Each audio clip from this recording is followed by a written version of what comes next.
Džiaugiamės, kad birželio gale radote laiko mūsų webinarui. Šiandien turime tikrai daug duomenų, daug ką papasakot jums. Tai tema pagrindinė, kaip sukalibruoti akcininkų, valdybos ir CEO tikslus. Tai kol dar renkasi, šiek tiek keletą sakinių apie DQ Analytics. Tai esame autorizuoti klik partneriai Lietuvoje. Mūsų visa veikla susijusi su verslo duomenų analitika ir esam patyrę tokių projektų vedliai. Ir šiandien daugiausiai kalbėsimės apie atvirus duomenis, bet pagrindinė mūsų veikla būtent prakalbinti jūsų verslo duomenis. Tai kam bus įdomu, vėliau galėsite pasižiūrėti daugiau, plačiau arba susisiekti ir galėsim galbūt pasikalbėti individualiai. Labai trumpai, kas naujai prisijungia, kas nesate dar bandę Kliko, tai Klikas tikrai vienas galingiausių verslo duomenų analitikos įrankių visam pasaulyje. Ir daugiau kaip 40 000 įmonių pasaulyje naudoja Kliką. Klikas jau 30 metų Švedijoje įkurtas, dabar valdomas amerikiečių. Ir esmė, kad visi duomenys vienoje vietoje, asociatyvinis modelis patentuotas yra, kur visi duomenys tarpusavį susiję. Ir ypač šitas grožis atsiskleidžia, kai kalbame apie dirbtinį intelektą. Ir šiandien galėsite tuo įsitikinti, kaip skiriasi ir kaip greitai ir kaip lengvai galima rasti konkurentų palyginimus ir panašius dalykus, arba netgi savo įmonėje tam tikros prekių grupės kažkokias tai įžvalgas.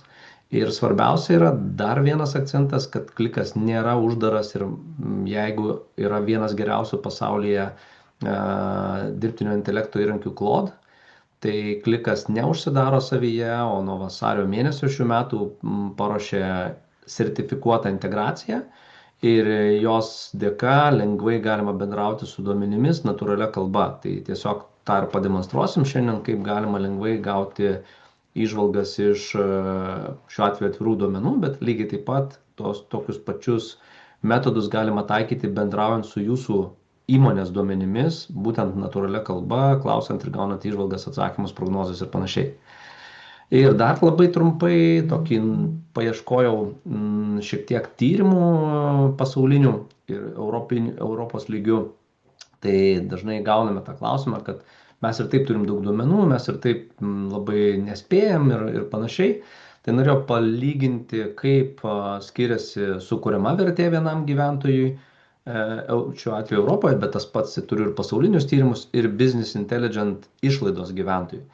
Tai ir galit savo įmonėje taip pat pasilyginti ir susiskaičiuoti. Tai Lietuva, Lenkija, Latvija, Centrinė Europa skiria 5 eurus vienam gyventojui. Jeigu įmonės mastu žiūrėti, tai realiai iš 3 milijonų, 1,5 milijono dirba, tai įmonė kiekviena vidutiniškai skiria 10 eurų per darbuotoją arba 5 eurai gyventojui. Toks yra Lietuvos ir visos rytų Europos faktas. Ir tuo pačiu sukuriama vertė yra 30 000 eurų ir tuo pačiu atlyginimas tada gaunasi tik tai, čia aišku per vienam gyventojui paimta, bet jeigu mes paimtume sukuriama vertė, jeigu yra ten, pavyzdžiui, retailė 40 000 eurų, tai normalu, kad pusė tos sumos išmokama darbuotojam ir tas atlygis lieka tik 20 000. Tai kaip matome, sukuriama vertė vakarų Europos šalyse yra dvigubai didesnė negu Lietuvoje arba Centrinė rytų Europoje. Ir tuo pačiu sąnaudos verslo analitikai arba išlaidos arba investicijos į duomenų analitiką yra 5 arba netgi 10 kartų, pavyzdžiui, Švedijoje vienam gyventojui išleidžiama 50 eurų per vienam gyventojui, tai darbuotojui gaunasi 100 eurų. Ir nėra problemos, jeigu atlyginimas ten yra apie 5 000 eurų, tai 100 eurų išleisti verslo analitikai ir padidinti to darbuotojo produktyvumą.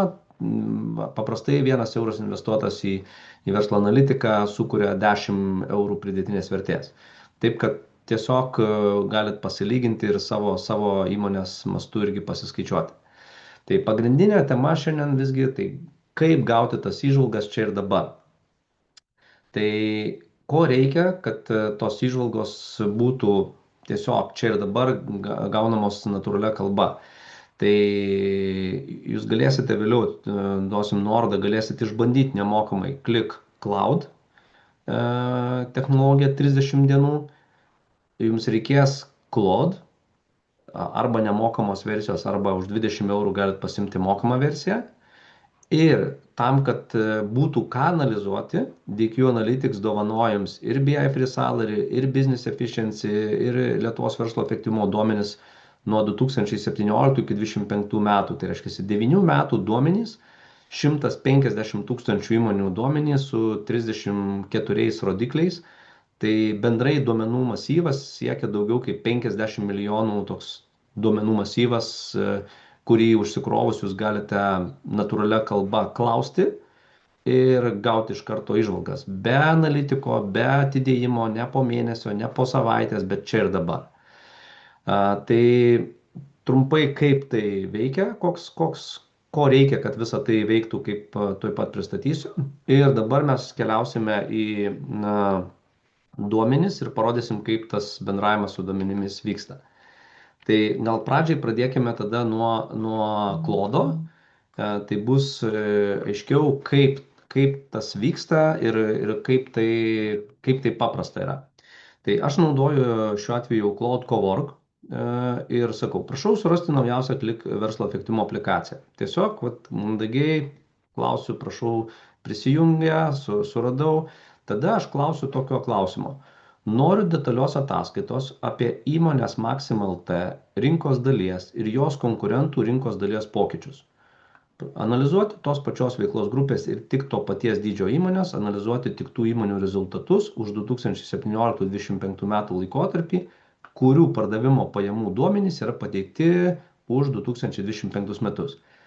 Kaip matot, nenurodau nei konkurentų, nei dar kažko. Tiesiog labai tiksliai duodu apribojimus, už kokį laikotarpį analizuoti, ir kadangi dalis įmonių nepateikia duomenų už 25 metus pardavimo duomenų, bet darbuotojų kiekis, algos jau yra, tai aš tiesiog kiekvieną šitą apibrėžimą, kurį sakau, jisai turi labai didelę prasmę tam, kad nebūtų jokių haliucinacijų ir kad aiškiai būtų užduotis suformuluota. Tai yra tos pačios veiklos grupės ir tik to paties dydžio įmonės. Radau, sako. Čia jau yra atsakymas. Veiklos grupė tokia, įmonės dydis toksai. Kadangi radau svarbią detalę, kadangi Maxima vienintelė su 10 tūkstančių darbuotojų, tai paimsiu didžiausius žaidėjus. Puiku, turiu visus duomenis, daro analizę, rado Maxima, iki Norfa, Lidl, Rimi. Ir tada pasižiūrėjau aš tos ataskaitos pavyzdį, sakau, prašau papildyti ataskaitą informaciją apie kiekvienų metų kiekvieno konkurento rinkos dalies pokytį, bei atvaizduoti šią informaciją lentelėje, bei grafiškai su rinkos dalies kasmetiniais pokyčiais. Toks mano buvo pageidavimas, papildomai daviau tokį uždavinį. Dirba, tada aš praturtinau dar labiau. Mes esam paruošę DQ Analytics tokį DuPont metodiką, skirtą akcininkams, vadovams ROE skaičiuoti ir labai lengvai suprasti, iš kur tas ROE ateina. Tai vėliau mes pasidalinsim, jeigu kažkas dar neturit. Ir pridėjau Maximos DuPont jau ROE ataskaitą, kaip pavyzdį sakau. Prašau papildyti ataskaitą panaudojant pridedamą DuPont metodiką ir Maxima LT ataskaitos pavyzdį. Prašau atvaizduoti kiekvienu metu DuPont ataskaitą su įžvalgomis ir pateikti viso laikotarpio esminės įžvalgas dėl kiekvieno konkurento. Viskas, taip vyksta pokalbis su duomenimis. Ir galų gale prašau ištaisyti visas gramatinės klaidas, kad būtų taisyklinga lietuvių kalba. Prašau suformuoti ataskaitą, kad būtų išdėstyta visuose puslapiuose, kad ataskaita būtų ir Word, ir PDF formatu. Ir tada mes pereikim dabar rezultatą. Pažiūrėkime, kokį mes turim rezultatą iš tokių klausimų, kuriuos aš dabar uždaviau. Tuoj sekundę mes pereisim į... Taip, čia yra rezultatas. Tokiam rezultatui paruošti, tai yra ataskaita, susidedanti iš, čia matau, 19 puslapių. Realiai tokiai ataskaitai paruošti aš darydavau strateginės sesijas, tai ruošdavosi mažiausiai 3 valandas.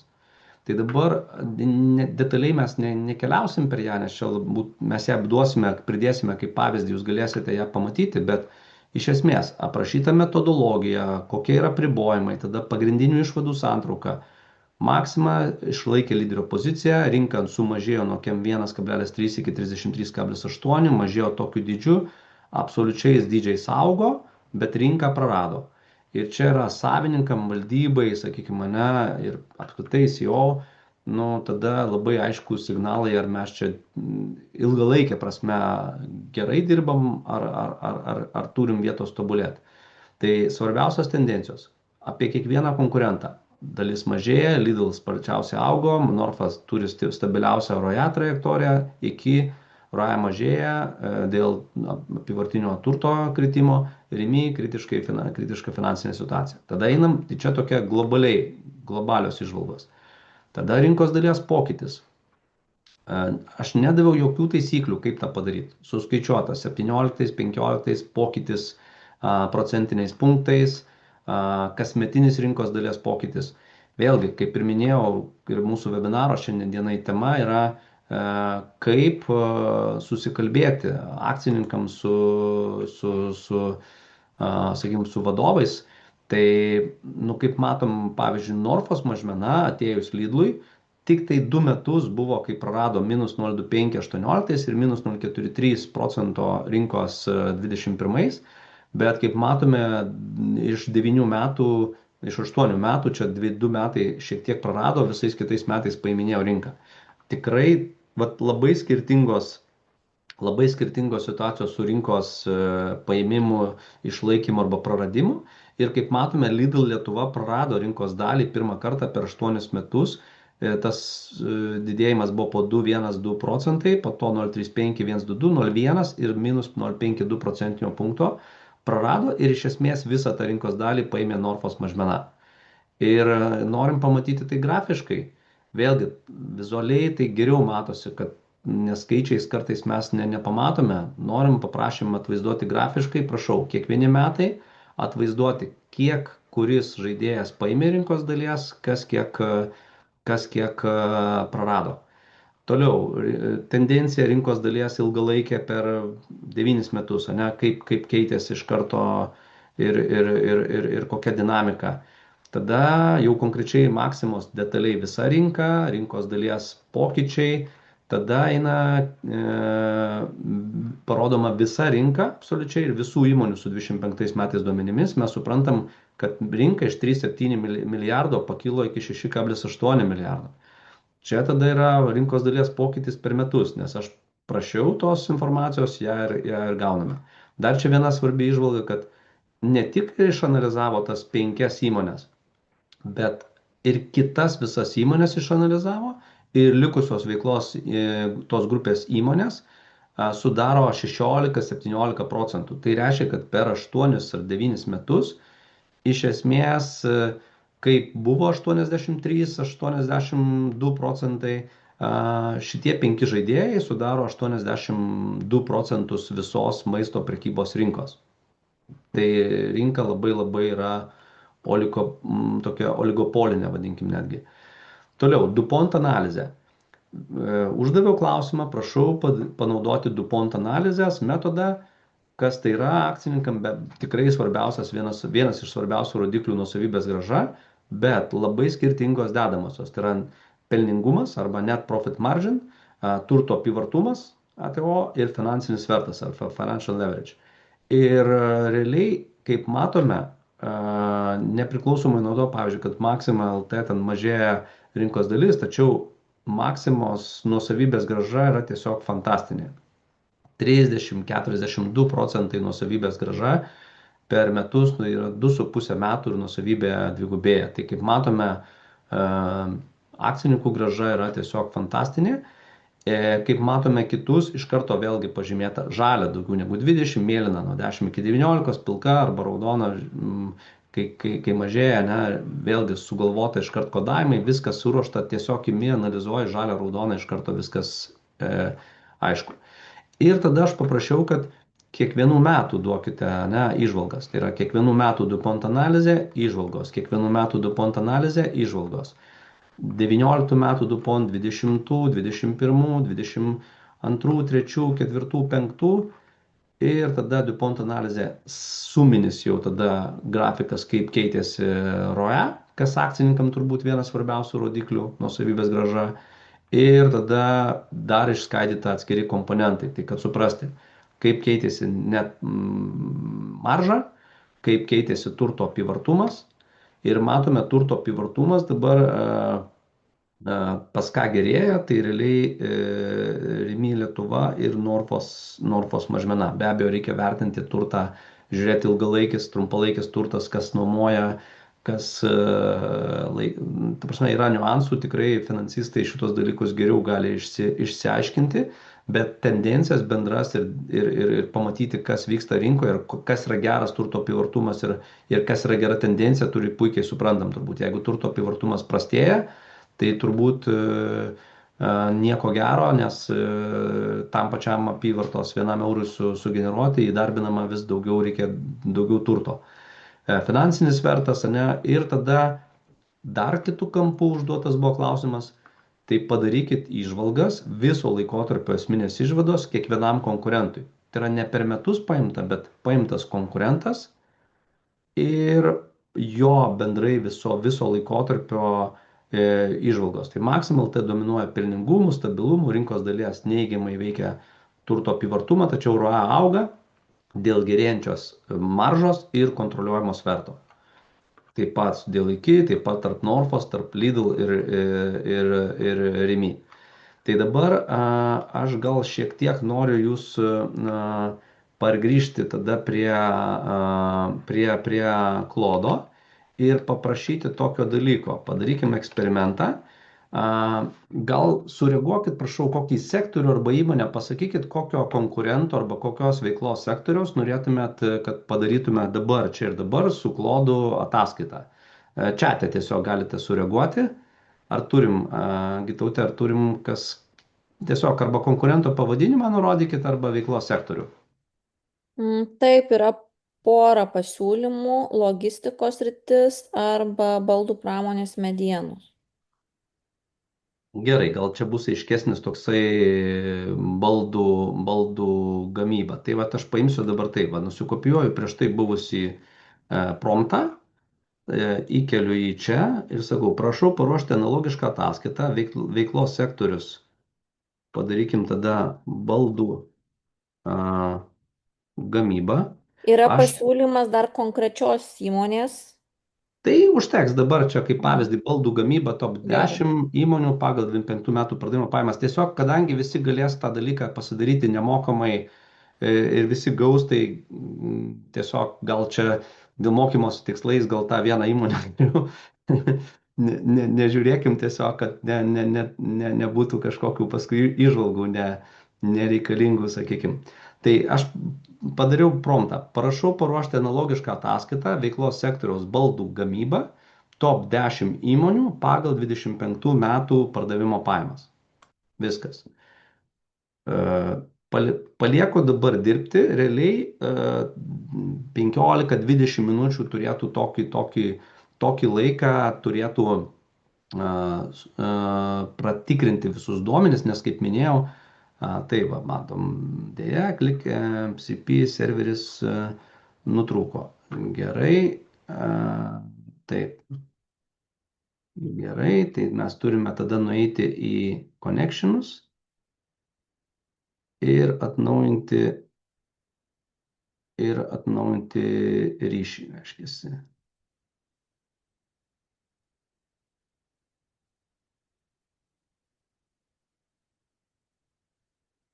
Tuoj sekundėlę.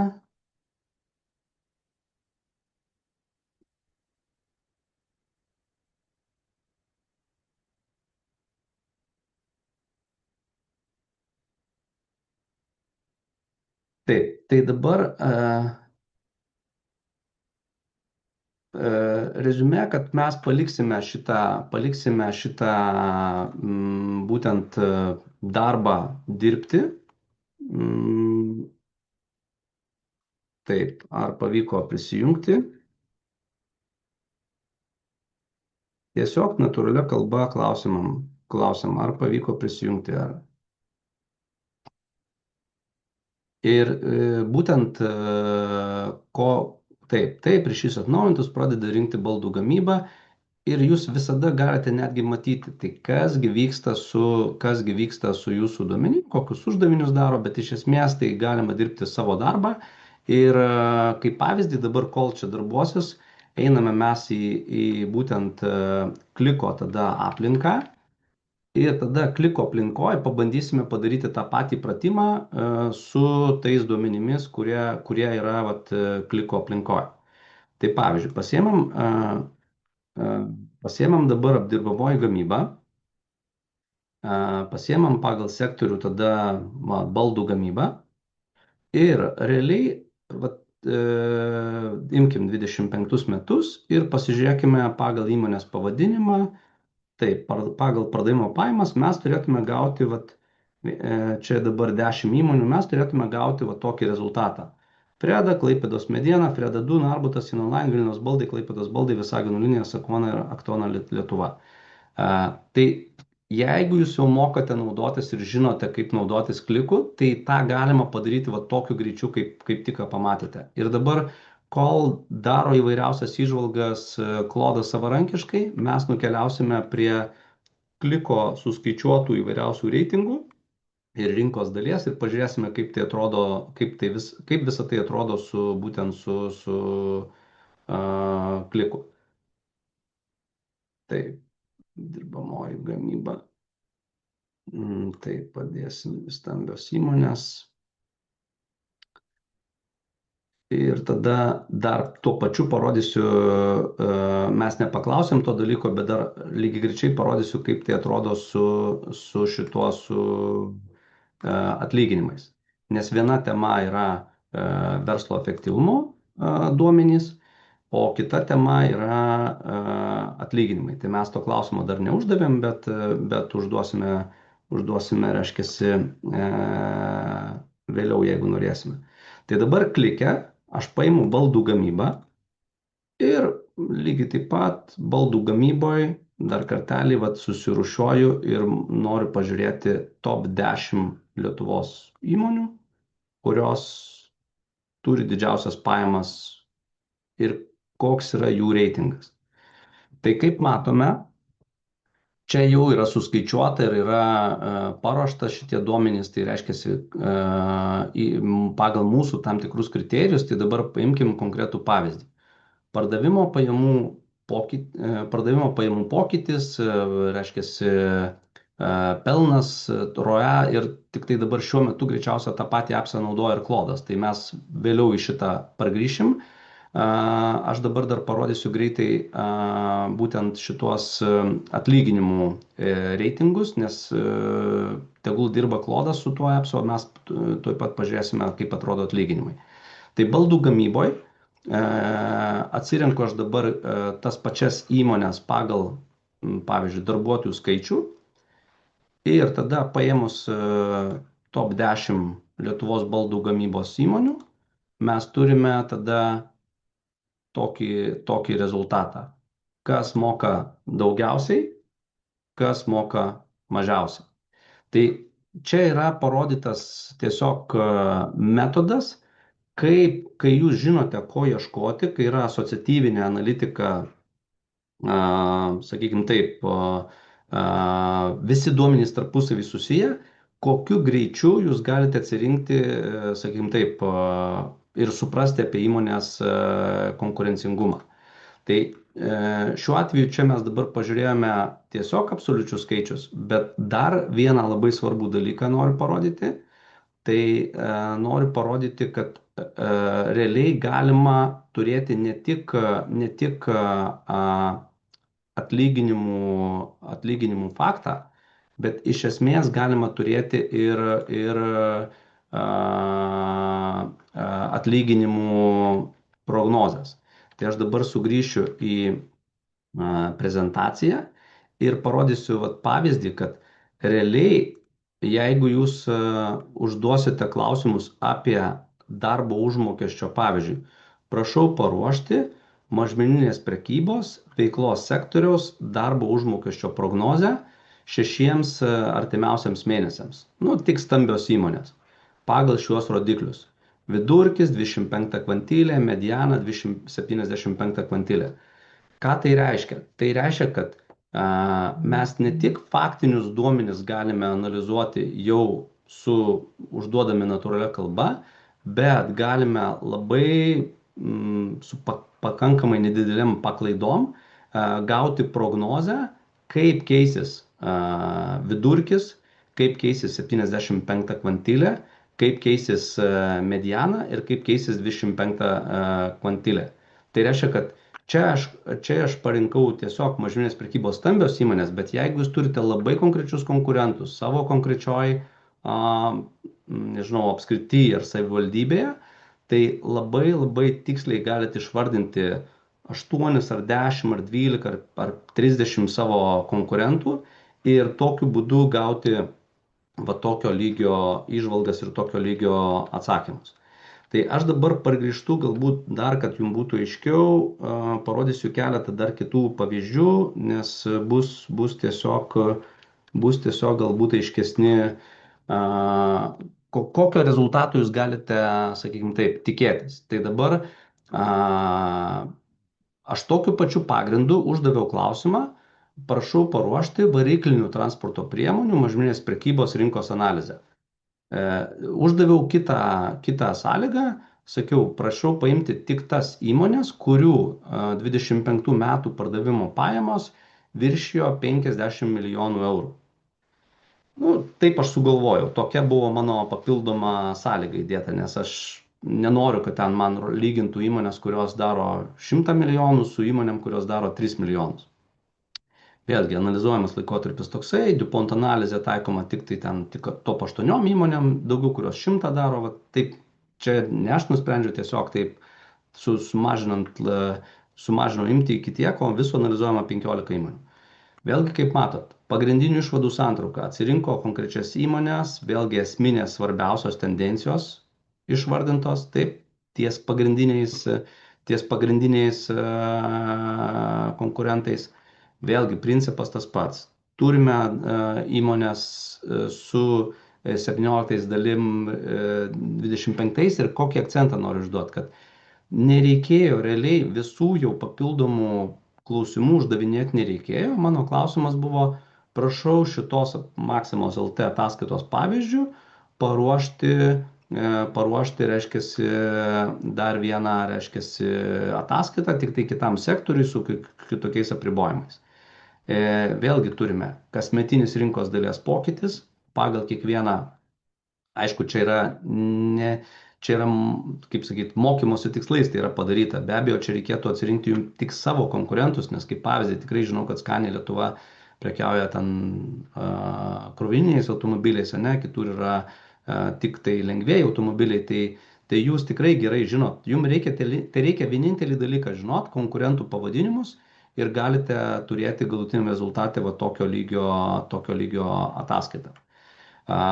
Vėlgi rinkos dalies pokytis per kiekvienais metais, rinkos pokyčio tendencijos, pardavimo pajamų bendras reiškiasi vaizdas, kaip keitėsi absoliučiais skaičiais, rinkos dalies pokytis pagal metus, bet čia vėlgi tokia daugiau statistika, bet pagrindinės įžvalgos yra, va čia yra didžiausia vertė jau iš klodo, nes tuos skaičius jūs galite rasti bet kur, ten patys padirbę valandą, 2, jūs galite susirinkti juos iš kažkur tai viešų sodros ar registrų centro šaltinių.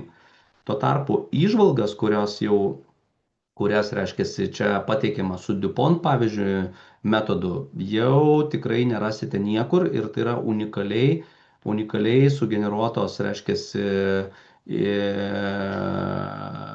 įžvalgos kiekvienai įmoniai ir kiekvienų metų atžvilgiu. Tai čia tiesiog vėlgi 17, 18, 19, 20, 21, 22, 20 ir taip toliau. Tai vėlgi pagal metus visos įmonės ir tada pabaigoje yra viso laikotarpio esminės išvados kiekvienam šiuo atveju čia top 8 konkurentui. Ir kaip pavyzdį, ten strateginė išvada sektoriaus lyderis pagal apimtis, bet rinkos dalies praradimas yra struktūrinis iššūkis, reikalinga augimo strategija, mažesnių ir augančių dalyvių spaudimą atremti. Vėlgi ten pabaigoje, pavyzdžiui, matotoja strateginė išvada sektoriaus geriausios praktikos modelis, aukštas ir stabilus ROE per visą 9 metų laikotarpį, nuoseklus augimas, net COVID metais rodo verslo atsparumą, lyginamasis standartas sektoriuje. Ir detaliai matote kiekvieno to rodiklio lygį ir strateginę išvadą. Tai čia yra pavyzdys su transporto priemonėm. Tuoj sekundę aš dabar pargrįšiu, pažiūrėsiu į klodą. Gal mes turime taip, dar jisai, matau, darbuojasi. Tegul darbuojasi, dar mes pagrįšime a, tuoj pagrįšime dar į vieną pavyzdį ir paėmiau automobilių degalų mažmeninės prekybos sektorių. Vėlgi, kiekvieną šitą ataskaitą, jeigu nieko daugiau tiesiog nedarom, tik tai paliekam šitam darbui, tai maždaug 20-25 minutės tokios trukmės per tokią trukmę mes turime va tokio lygio, pavyzdžiui, čia kiek yra 25 puslapių įžvalgų, sakykime, ataskaita. Tai primenu tik tai, kad be abejo čia yra dar viena labai svarbi vieta, kad svarbiausia yra užduoti teisingus klausimus ir po to vis tiek turėti kritinį mąstymą ir pasižiūrėti, ar tikrai, ta prasme, tai nereiškia, kad aklai reikia viskuo vadovautis.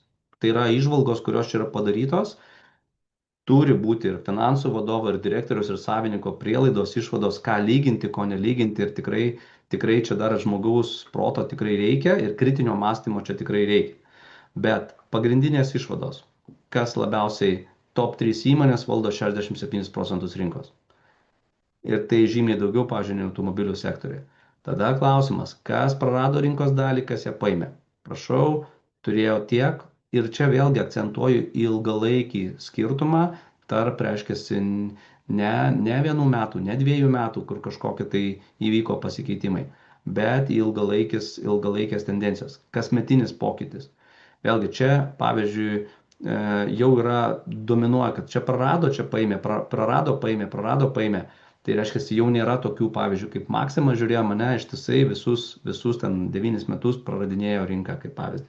Čia tokių žaidėjų nesimato, gal Orlen Baltic Retail, bet nežinau, ar jos čia galima lyginti, nesu šitos srities ekspertas, jokiais būdais nepretenduoju.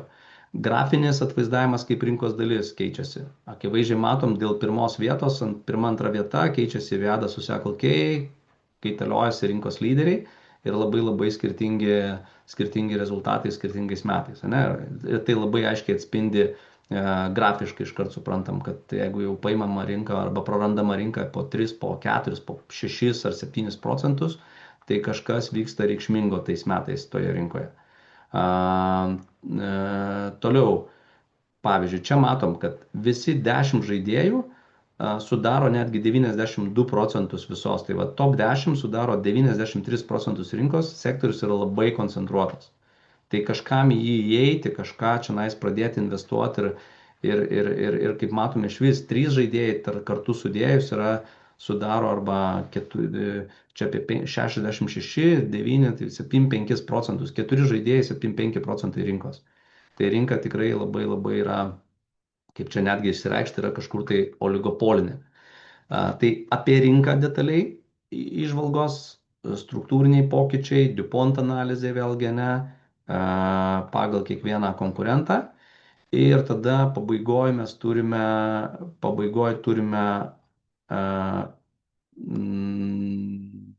DuPont komponentų grafinė analizė. Ką mums sako va tokie grafikai ir dėl ko svarbu juos tokius matyti. Jeigu kažkada akcininkai ten turėjo 35% nuosavybės grąžą, tai klausimas, ar jeigu sako, bet padarykit man tokią pat grąžą, kaip buvo prieš ten 10 metų. Bet jeigu matom, kad visa rinkos tendencija, visa rinka tiesiog, vadinkim taip, didėja atlyginimai, konkurencija aštrėja, taip, ir nebebėra jokių 35-40% nuosavybės grąžos, nebebėra rinkoje. Taip, dar yra Viada turi 24, bet jau visos rinkos nuosavybės grąža traukiasi ir jinai yra sukasi tarp 5 ir 10 procentų, išskyrus šitos du žaidėjus. Tai reiškia strategiškai pamatyti, kaip sektorius auga su pardavimo pajamom, kaip auga su pelnu, kas vyksta bendrai rinkoje. Tikrai rekomenduojam būtent naudoti ilgo laikotarpio duomenis ir kalbėtis tiesiog. Akcininkai, valdyba, CEO pasiemus tokius grafikus, nu, lengviau kalbėtis nuomonę, įžvalgos tikrai reikalingos, bet šitų skaičių jau pakeisti, nu, tiesiog juos reikia žinoti ir suprasti, kas vyksta rinkoje. Čia yra kiekvieno rodiklio vėlgi, kaip keičiasi maržos tendencija, kaip keičiasi turto apyvartumas ir kaip keičiasi finansinis svertas. Ir vėlgi čia ypač per finansinio sverto prizmę dažnai įmonės turėdamos tokį patį turto, sakykime taip, bendrai turto apyvartumą, bet nuosavybės grąžą turi skirtingą. Kodėl? Nes viena įmonė 70-80% finansuoja savo veiklą tik nuo savo kapitalo dėka, o kitos įmonės leidžia savo turėti 2, 3, o gal net 4 kartus finansinį svertą, gal 4 jau yra toks ekstremumas, bet šiuo atveju nuosavybės grąža, turint tą patį turto apyvartumą su skirtingu finansiniu svertu, gali labai reikšmingai skirtis. Ir tada ties kiekvieną viso laikotarpio įžvalgas, ties kiekvienu konkurentu. Tai, kaip ir minėjau, šitoje vietoje yra pagrindinis akcentas, kad 80% laiko tikrai galima sutaupyti naudojantis tokiais įrankiais. Ir dabar pagrįžkime prie klodo. Taip, pažiūrėkime, ką mums sukūrė. Baldų gamyba. Gerai, show in folder. Ir mes dabar turime baldų rinkos, taip, man tai bus irgi pirmas kartas kaip ir jums. Turime baldų gamybos analizės ataskaitą, kuri buvo sugeneruota maždaug per 20 minučių. Čia mes turime 25 puslapių ataskaitą, kuri buvo sugeneruota 25 minučių laikotarpį. Tai, kaip minėjau, man asmeniškai užtrukdavo nemažiau kaip 3 valandas tokią analizę padaryti. Tai dabar, ką turime? Veiklos grupė baldų gamyba, top 10 įmonių pagal 25 metų pardavimo pajamas, analizuojamas 9 metų laikotarpis, DuPont analizė, 10 įmonių, vidurkiai skaičiuojami top 10 grupėje. Taip? Žiūrim. Pagrindinė išvadų santrauka. Lietuvos baldų gamybos rinka augo nuo 934 milijonų iki 1,9 milijardo, 112%. Ir natūraliai klausimas savininkui, bet kuriam vadovui, tai ar mes augom tiek pat? Tai svarbiausios tendencijos matom. Fegda, ten augo nuo tiek iki tiek, Narbutas tiek, Inoline, Sakona, Klaipėdos mediena, Aktona, top 10 sudaro 84% visos rinkos. Reiškia, mes su top 10 įmonių pataikėme praktiškai paretą, nes 84% rinkos, jeigu jūs gerai išanalizuosit šitos 10 konkurentų, ar jeigu čia yra jūsų sektoriaus įmonės, tai suprasite daugiau nei 80% rinkos tendencijų. Ir kas paėmė rinką, kas ją prarado. Čia aišku reiktų vertinti atskirai Freda 2 ir atsiradus, čia kažkur buvo pastabos, važiuokim toliau, kasmetinis rinkos dalies pokytis. Tai vėlgi, gal sakyčiau, išskirčiau labiausiai Fredą kaip daugiausiai žalių, nes atkreipkite dėmesį, dar nei aš prašiau, bet jau iš karto tokie akcentai sudėliota. Jeigu iki 1% augas, tai žalia, bet be boldo. Jeigu daugiau auga kaip 1%, tai boldų netgi pažymėta žalia. Jeigu kritimas yra iki 1% rinka, tai raudona, bet be boldo. Jeigu krito virš raudonų, iškart mums padeda vizualiai atpažinti tas arba labai geras vietas, arba labai stiprius kritimus. Grafinis vaizdas, kaip rinkos dalį, kokią turėjo kiekvienas žaidėjas, nuo kada jisai atsirado rinkoje, kaip jisai greitai paėmė tą rinką, tada rinkos dalies pokyčiai kiekvienais metais pažymėta, kad atsirado dar vienas ten Freda berods, Freda 2 gamintojas naujas atsirado rinkoje. tada pardavimo pajamos vėlgi suskaičiuotos visa rinka ir bendrai, tada rinkos dalis pagal metus faktai ir tada vėlgi dinamikos.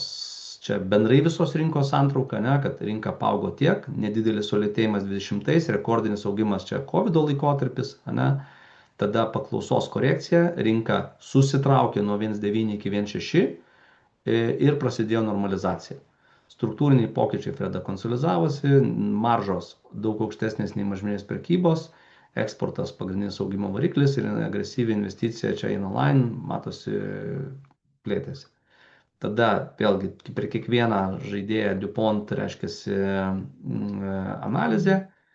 Tai kas norėsit, greičiausiai mes šituo pavyzdžiu irgi pasidalinsim. Dabar čia tiesiog taupom laiką, aš tik parodau, kad visiškai uždavus mūsų webinaro metu, uždavus klausimą, turime tokias įžvalgas. ROE dinamika 17-25.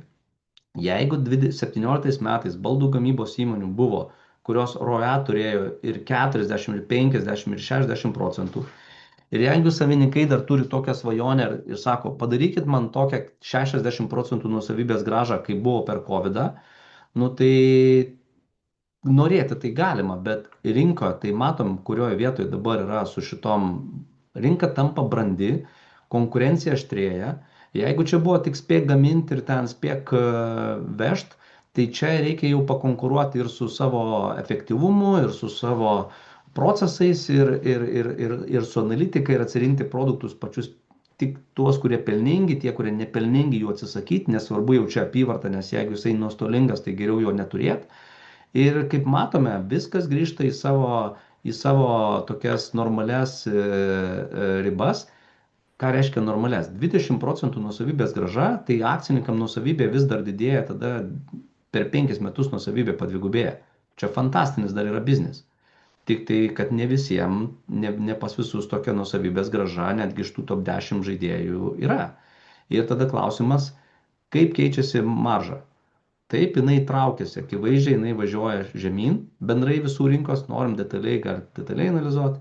Turto apyvartumas, kaip matom, pas kažką 1 kartas, pas kažką 2,5, bet turto apyvartumas irgi prastėja. Matome, kad čia buvo 3 kartai, o dabar turto apyvartumas jau vis labiau įmonės investuoja, didina atsargas ir čia klausimas, ar tikrai atsargos yra optimaliai valdomos, ar tikrai reikia visų tų pastatų ir ar tikrai viso to turto reikia, kad išlaikyti tą biznį.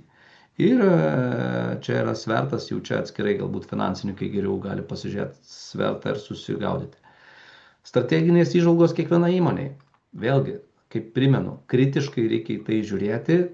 Tikrai tai nėra rekomendacija kažkur tai pult investuoti jum arba aklai vadovautis, bet tokią ataskaitą pasiruošti tikrai yra, kaip čia pasakyti, jeigu rankiniu būdu tai darant, tai tikrai užtrunka žymiai daugiau laiko, negu mes sugaišom 20 minučių.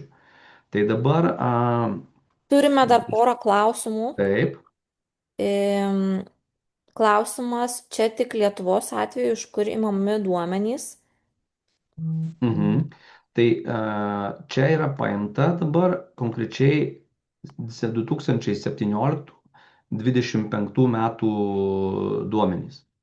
Tai reiškia, kad mes paėmėme tiek atlyginimų, jeigu pažiūrėt pagal veiklas, va dabar parodysiu, nes čia, kad suprasti duomenų masyvas, čia mes pirmą kartą atiduodam savininką, mes laikome savo tos pačios pozicijos, kad didinti duomenų raštingumą reikia Lietuvoje ir investuoti ne tik į automobilius vadovams, bet ir į įrankius, ir į žinomumą, ir į realius reiškiasi, vadovautis duomenimis, o ne nuojauta. Tai dabar iš ko susideda šitie duomenys? Jie susideda iš 2 dalių. Iš registrų centro duomenų, tai pardavimo pajamos, pelnas, nuosavas kapitalas, ilgalaikis turtas, trumpalaikis turtas, viso turtas ROA išskaičiuota būtent iš registrų centro duomenų. Jeigu nueisit į registrų centro duomenys, jūs juos tokius pačius rasite. Toliau, iš sodros paimta darbo užmokesčio dydis, darbuotojų skaičius, suskaičiuota darbo užmokesčio suma ir išvesti verslui reikalingi rodikliai. Tai vat, jeigu mes paimam dabar kadangi jau klodas baigė savo darbą, paimam dabar greitai baldų gamybą. Ir jeigu mes norim vat, baldų gamybos prasme pasižiūrėti šitas top ten 10 įmonių, tai dabar vat, top 10 įmonių atrodo, vat, taip žaliaviniai duomenys atrodo suskaičiuoti klike. Ir jeigu jūs naudojatės kliku ir mokat naudotis, tai jums nereikia laukti nei jokių 20 minučių, jūs tiesiog visus rodiklius pardavimo pajamų pokytis, pelno pokytis, pardavimo pajamos darbuotojui, pelnas darbuotojui, pelningumas, darbo užmokesčio santykis su pardavimo pajamom, turto graža, nuosavybės graža, visus šitos rodiklius mes esam jau suskaičiavę ir juos galima tokiu greičiu rasti. Tai reiškia, kad duomenys yra vieši ir paimti iš registrų centro ir iš šito, iš sodros. Ir čia yra irgi suskaičiuota lygiai taip pat, vat, rinkos dalies pokytis per paskutinį visą ten 7 ar 8 metų laikotarpį. Kas paėmė rinką, kas prarado. Tai kas norit naudoti šitokiu ir mokat, galim pamokinti ir parodyti ir tai labai lengvai padaryti galima. Ir jeigu vizualiai, tai netgi klikas netgi geriau tokius vizualus daro. Pavyzdžiui, kaip keitėsi nuo 18 metų iki 25 metų rinkos dalis, kaip rinka keitėsi. Tai yra grafiko plotis parodo rinkos dalies dydį, kaip keitėsi rinka nuo 679 milijonų pakilo iki 1,3 milijardo, o horizontalus, reiškia, išdėstymas parodo, kaip keitėsi kiekvienos įmonės rinkos dalis. Pavyzdžiui, Klaipėdos mediena arba Freda, ne, arba Visagino linija. Vat, Visagino linija čia turėjo rinkos 11%, dabar jau bendrai rinkoje Visagino linija daro tos pačius 7,3 milijonus, čia darė 7,5. Bet kas atsitiko? Kadangi rinka paaugo iki 1,3 milijardo, tai šiuo metu jau Visagino linija sudaro tik 11, sudarė, reiškia, 11% rinkos, o čia dabar yra 5,4. Galbūt pavyzdį parodysiu dar labai greitai su Maxima, bus visiems lengviau suprasti. Vat, paimam Maxima, veiklos grupė, mažmeninė prekyba, taip, maistu. Ir dabar paimame, galbūt čia tik stambes įmonės, paimsime, toj sekundę, parodysiu Maximos sektoriaus rinkos dalies pokyčius. Va, iki Maxima, čia matom, ne, Lidl, Norfa ir Rimi. Va, pagal įmonę. Prašau. O taip vizualiai, jeigu jūs žinote savo konkurentus, o be abejo, kad jūs žinote, čia nėra kalbos, bet nieks negali žinoti 100 000 įmonių mintinai, savo konkurentus 50-100 galbūt žinote mintinai, bet 50 000 arba 100 000 įmonių tikrai nieks nežino mintinai. Tai vat kaip keitėsi rinkos dalis. Ir Maxima, matom, turėjo 8,5, jeigu iš šitos vat rinkos, šitų 5 žaidėjų kontekste žiūrint, ir mažėja, dabar vat šitų 5 konkurentų atžvilgių yra 1,1, ne, Rimi prarado rinką, o Norfa, kaip matome, 2 metus buvo praradus, nes Lidlas buvo aplenkęs ir vėl Norfa susigrąžino savo numeris 3, vadinkim taip, rinkoje žaidėjo statusą. Ir jeigu žiūrėt 13,9 rinkos turėjo čia, dabar turi 16,8. Tai atsakiau turbūt ir į šaltinių klausimą ir atsakiau netgi kaip naudotis. Ar turim dar klausimų? Dar klausimas, o kaip pritaikyti šias formulės įmonėms, kurios 100% gaminių eksportuoja į užsienio rinkas? Aha, tai viskas tvarkoja. Tai rinkos dalį galima neskaičiuoti. Tada ne rinkos dalies yra klausimas. Pasakykit, pavyzdžiui, sektorių arba įmonę, bet kokį konkurento. Parodysiu pavyzdį, ką iš to galima suprasti akcininkam, savininkam arba vadovam. Pavyzdį kokį nors, arba sektoriaus, arba įmonės. Ar turime? Woodline. Gerai. Woodline, ne? Mhm.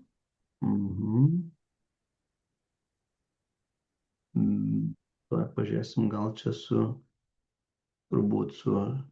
Taip, tai dabar pažiūrėkime, kaip grinai Woodline, duomenys matosi, ne? Tai Apskritai, čia yra nuo 2025 metų, vat jeigu aš esu būčiau savininkas arba investuotojas į Woodline'ą, kaip pažiūrėčiau į šitą įmonę. Įmonės aukso amžius buvo, kad pagal pardavimo efektyvumą ir pelną 21-22 metai, nes tai buvo pelnas darbuotojų 29-30 tūkstančių eurų ir buvo pusė milijono pardavimo pajamos per darbuotoją. Tai aš žiūriu įmonės efektyvumo lygį. Jeigu žiūrėti gražą, tuo pačiu metu nuosavybės graža siekia 30-27 procentus, dabar Woodline'o nuosavybės graža siekia tik tai 4,9 procentų. Tai nesvarbu, kur įmonė pardavinėja, bet aš žiūriu dabar iš akcininko perspektyvos, iš valdybos, iš investicijų pusės, ar įmonė dirba efektyviai, ar turtą gerai valdo ir ar dirba produktyvumas yra geras. Tai dabar, žinodami, pavyzdžiui, 25 metų tik Woodline'ą, pasirinku sektorius, matau didmeninė prekyba, pasirinku veiklos grupė, medienos statybinių medžiagų ir įrenginių didmeninė prekyba. Sakykime, kad aš, kadangi nežinau konkrečių konkurentų, tai aš pasirinku būtent šitą sektorių. Woodline'ą dabar aš galiu dar paimti įmonės dydį, tai yra vidutinė įmonė, paimu vidutinę įmonę ir dabar pažiūriu pagal įmonės pavadinimą, Woodline'ą nuimu ir aš turiu per asociatyvinę analitiką, aš turiu įmonės, kurios užsiema panašia veikla, bent jau priskirta pagal VRK kodą. Jeigu dar noriu prisidedu, sakau, dar ir smulkės įmonės, ne, nu ir dabar paimu visų šitų įmonių, sakykime, Woodline'as 18 milijonų daro, tai aš dabar sakau, noriu palyginti visas įmonės, kurios daro šitame segmente, šitam sektoriui 10 milijonų eurų ir daugiau.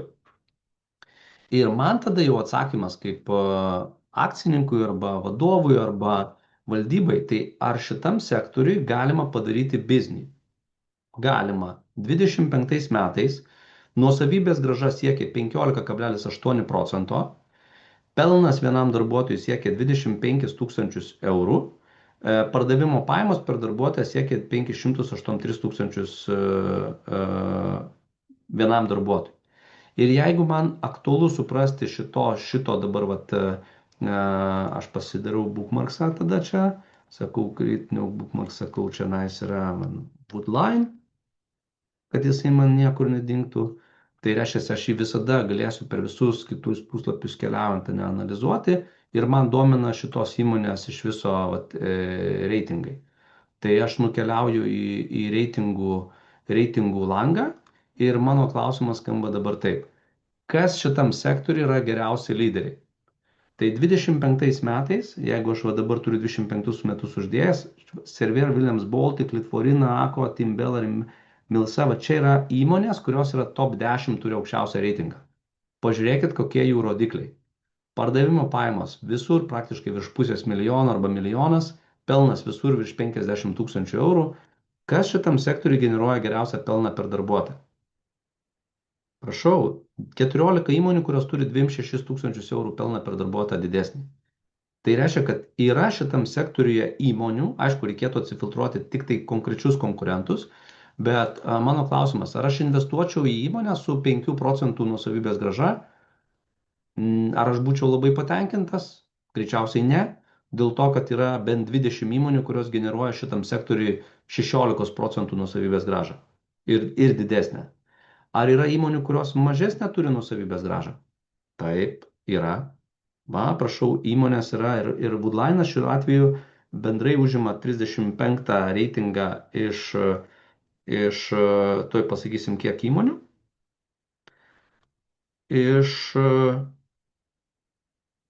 Tuoj čia surūšiosim. Iš 38 įmonių Woodline'as yra 35 vietoje. Kodėl? Realiai, ką Woodline'as tikrai daro gerai, tai moka atlyginimus darbuotojams. 3309 eurai darbuotojams, super atlyginimai, aukštesni negu rinkoje, bet greičiausiai darbuotojai turėtų būti prie tokių atlyginimų patenkinti, o nei akcininkai su nuosavybės graža, nei pelnas per darbuotojų, nei efektyvumas tikrai nėra geras. Tai reiškia, kad labai viskas nukreipta į darbuotojų pusę. Tai kadangi laiko liko labai nedaug, paskutinį klausimą, jeigu dar galim vieną tada.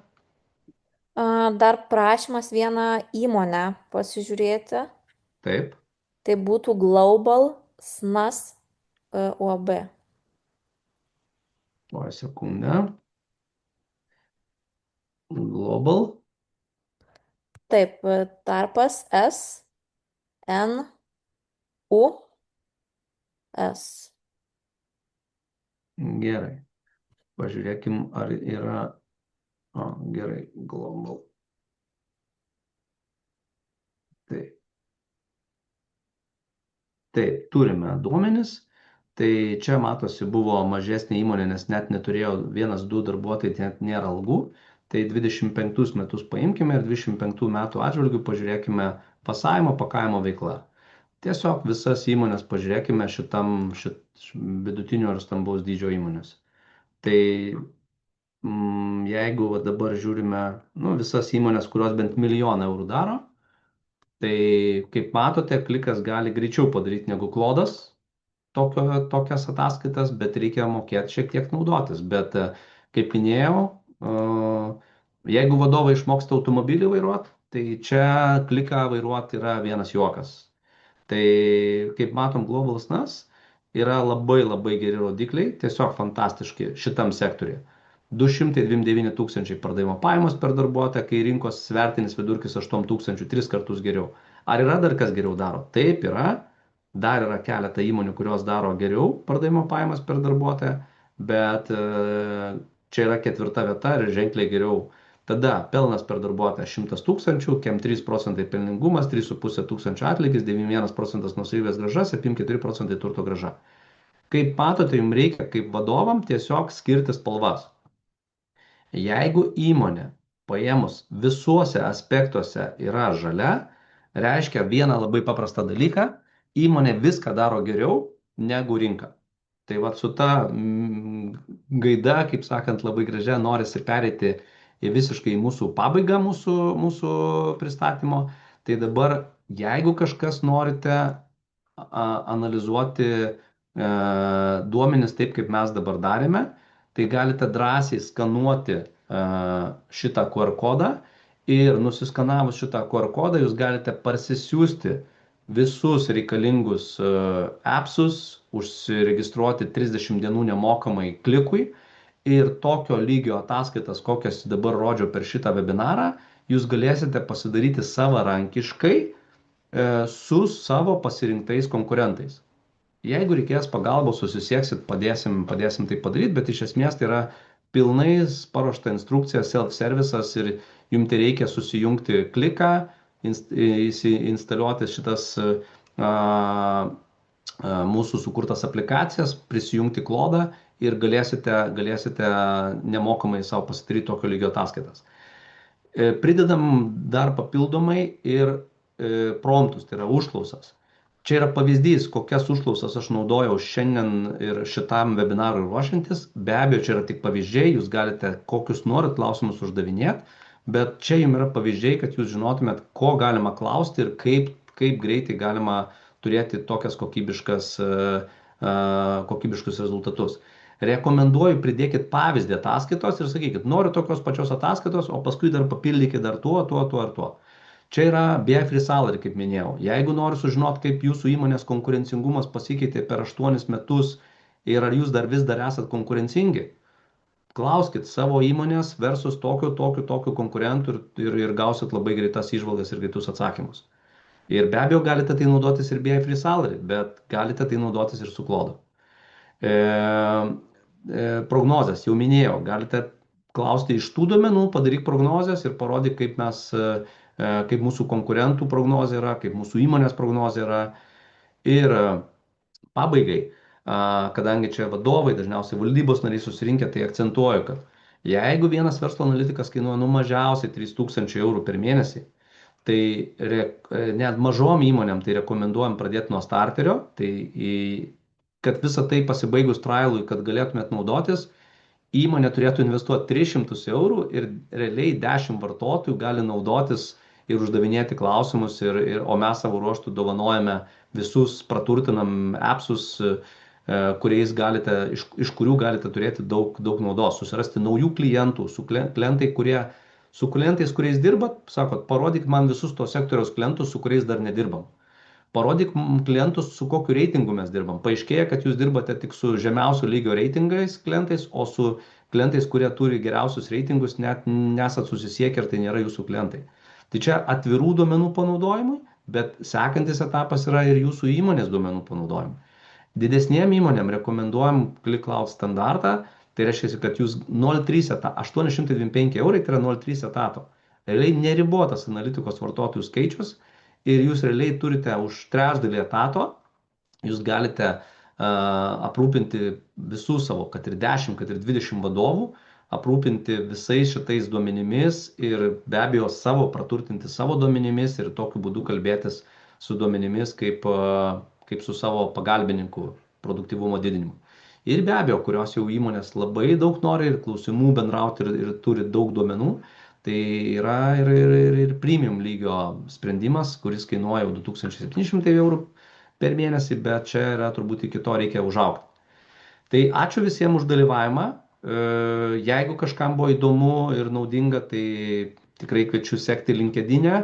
Tikrai dalinsimės daug įvairiausių įžvalgų ir ateityje. Ir ačiū Jums už aktyvumą, ačiū, kad skyrėt laiko birželio pabaigoje, jau beprasidedant vasarai. Ir iki kitų susitikimų.